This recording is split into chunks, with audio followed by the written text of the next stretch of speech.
6 Navy ships and 2 Coast Guard ships have sailed out to rescue those who were stranded in the Andaman Islands due to heavy rains, where 3 Indian Air Force helicopters have also been pressed into service for the evacuation of tourists.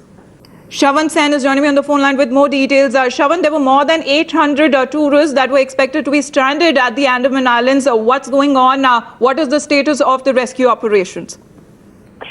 Well, 800 tourists have been stranded at the Havelock Islands in Port Blair since Wednesday. Remember, the evacuation, the Indian Navy has been trying to carry out the evacuation since Wednesday itself around 3:15 in the morning, when on Wednesday the first set of ships, Indian Navy ships, had sailed out for evacuation. But thereafterwards, remember, the evacuation process couldn't have been commenced because of unfavorable conditions. Ships were waiting outside.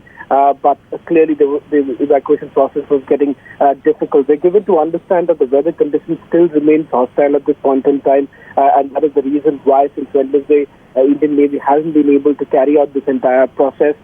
We are given to understand right now that at least 6 Indian Navy ships and 2 Coast Guard ships have already sailed out from Port Blair around 9:30 this morning for carrying out the rescue operations. Along with it, we're also being told that 3 Indian Air Force helicopters are also taking part in this entire operation. Remember, this is a joint operation of the Coast Guard, the Army, as well as the state administration, so that they are able to evacuate the stranded tourists. As far as the Indian Navy ships are concerned, we do have details about the ships which are participating in this entire rescue operation. We're told that Karmo, Kumbir, Pitra, and Bharatang, these are the Indian Navy ships which are basically participating in this entire rescue operation.